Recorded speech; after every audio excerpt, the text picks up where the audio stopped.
Welcome, welcome. For today's video, I'm going to check out a film for 420 called Reefer Madness. Reefer Madness, or sometimes called Tell Your Children or The Burning Question, Dope Addict, Dope Youth, and Love Madness, is a 1963 American propaganda film about marijuana. The film was directed by Louis J. Gasnier, and it was originally financed by a church group under the title Tell Your Children. The film was intended to show parents as a morality tale attempting to teach them about the dangers of marijuana. It was also inspired by the case of Victor Licata, who killed his family allegedly under the influence of marijuana, and the case was used to pass the Federal Marijuana Tax Act of 1937. And soon after the film was shot, it was purchased by producer Dwayne Esper, who recut the film for distribution on the exploitation film circuit. And the film was rediscovered in the early 1970s and gained new life as an unintentional satire and has gained a cult following. So with all that out of the way, let's check it out. So the film begins with a title cross stating the dangers of marijuana, or marihuna, hona, whatever.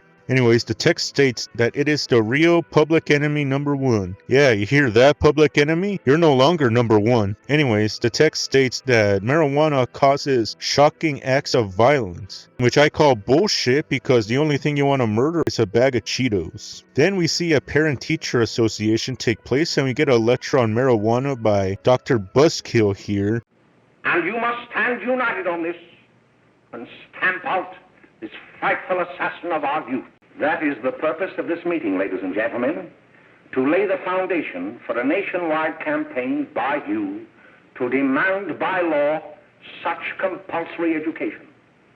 Because it is only through enlightenment that this scourge can be wiped out.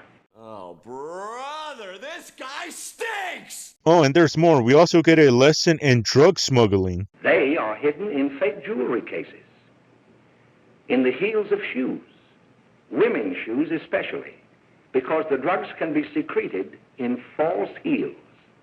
Hollowed shaving brushes are another medium. Books with false centers are often used. Watch cases are convenient hiding places. Write that down, write that down! Oh, and listen to this. Recently, a huge supply of heroin was taken. It was concealed in an apparently harmless shipment of 35 barrels of olive oil. The deadly drug was burned in the incinerator of the Bureau of Engraving and Printing.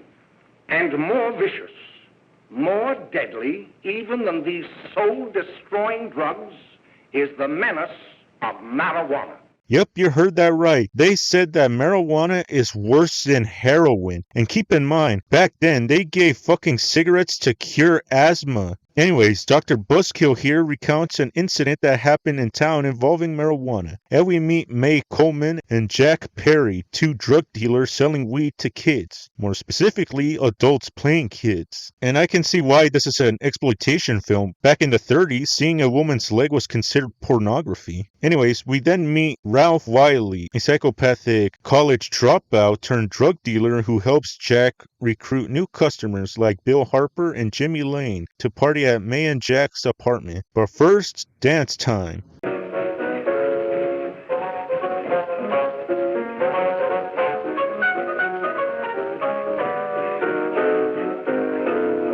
Here, let me change it to this.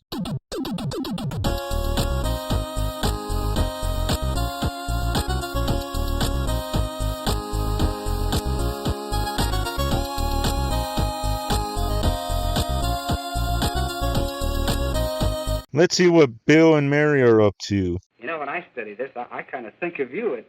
I just sort of feel as though you're there beside me. It is my soul that calls upon thy name. How silver sweet sound lovers' tongues by night, like softest music to attending ears. Romeo. My dear. Boring! Oh, thank God. Jimmy takes Bill to a party. Smoke weed every day.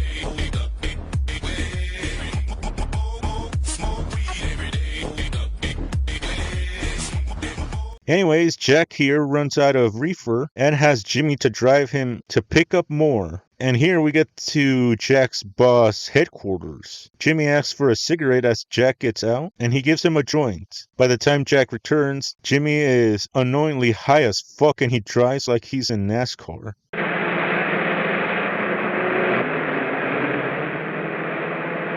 Take it easy, kid. Slow down, you'll kill somebody.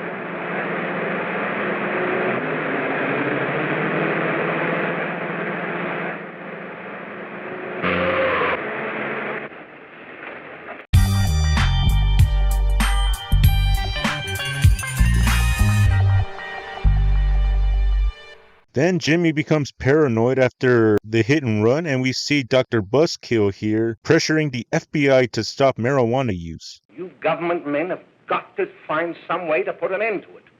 Of course, I agree with you, Dr. Carroll. But do you realize that marijuana is not like other forms of dope? You see, it grows wild in almost every state in the Union. Therefore, there is practically no interstate commerce in the drug.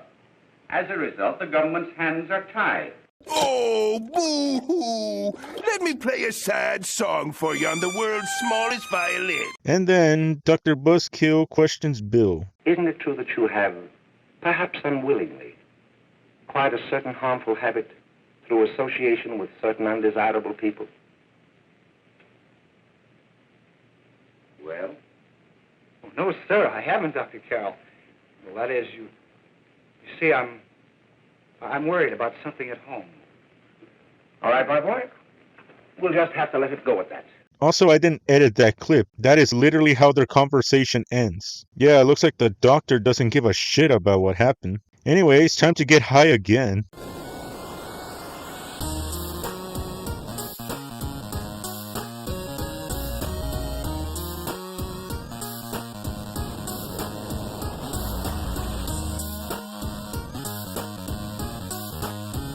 And it looks like Bill's getting laid tonight.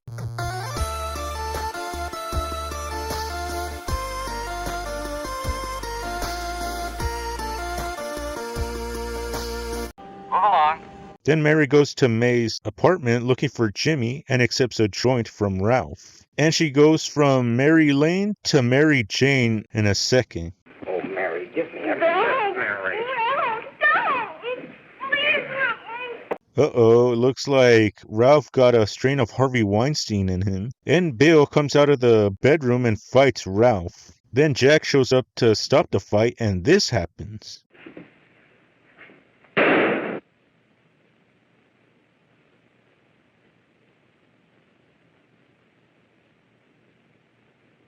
Shit just went from 0 to 100 real fucking quick. Jack, having none of that shit, puts the gun in Bill's hand and frames him for Mary's death. Then the dealers lay low for a while in Blanche's apartment while Bill's trial takes place and he is found guilty. Meanwhile, Ralph is paranoid from both marijuana and his guilt conscience and gets Blanche to play the piano. Master. Master. Play faster.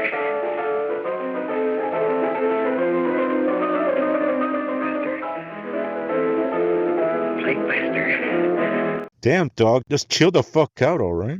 Anyways, Jack's boss tells him to shoot Ralph to prevent him from confessing, and when Jack arrives, Ralph immediately knows what's gonna happen, and he beats Jack to death while Blanche laughs in terror. Then the police arrest Ralph, May, and Blanche, where then May confesses to the crimes, which leads to Jack's boss and the other gangsters to their arrest. In addition, Blanche explains that Bill was innocent and agreed to serve as a witness for the case against Ralph. But instead, she gets traumatized by her own adultery and her role in Mary's death and does this.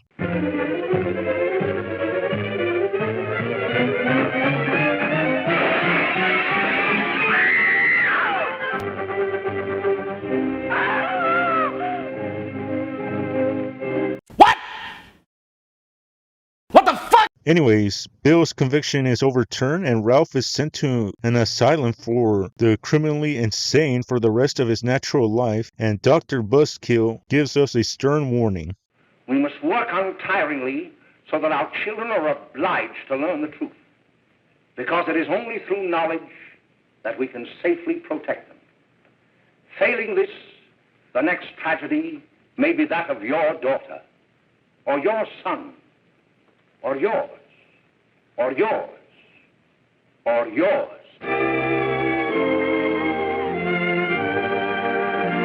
And that was Reefer Madness. From what I can find, the film was a box office success. Then again, that was due to the reissues during the 1970s. Like I mentioned before, this film is considered to be a cult classic and one of the most popular examples of midnight movies. The film was later colorized and got a comedic dubbed version called Reefer Madness 2 and a TV movie called Reefer Madness, the movie musical. And the film is also considered one of the worst films ever made. And yeah, I can see why. The film is full of misinformation, over the top melodramatic scenes, and a shit ton of propaganda. And it's also unintentionally hilarious because even I couldn't stop laughing at this shit. And again, this movie is dated as fuck, both on the information on marijuana and just look at it. So overall, I would only recommend this if you're watching it high on that Namekian Kush. So I would give this film 1 out of 5 Dr. Buzzkills or 5 out of 5 joints. And that was the video. Don't forget to like, share, and subscribe for more videos just like this. Oh, and if you like my work, support the channel at Ko-Fi. There you can support me with as little as $1 a month, and drop suggestions for any future projects you want me to check out, and you get to have your names in the credits. And if you do support me, I thank you very much, and I appreciate it very much. So stay safe out there, and remember, smoke 'em if you got 'em.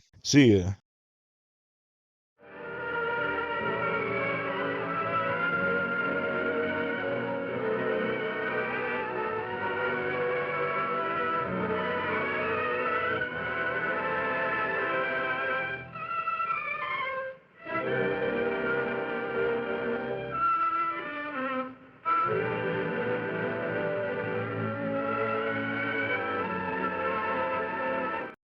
No doubt many of you do not believe that these things do happen.